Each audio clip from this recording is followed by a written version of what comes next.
shopping cart, please. Oops.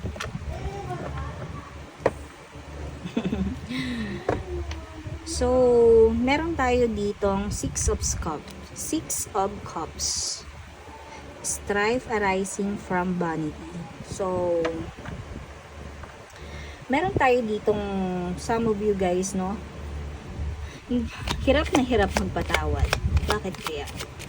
Hirap na hirap siyang magpatawad. No? Tingnan natin.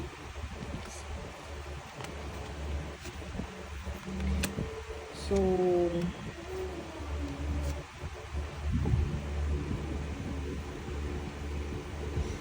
hirap na hirap kang magpatawad kasi may tao ditong laging, yung taong tong hindi mo mapatawad is lagi na lang kumukontra sa lahat ng mga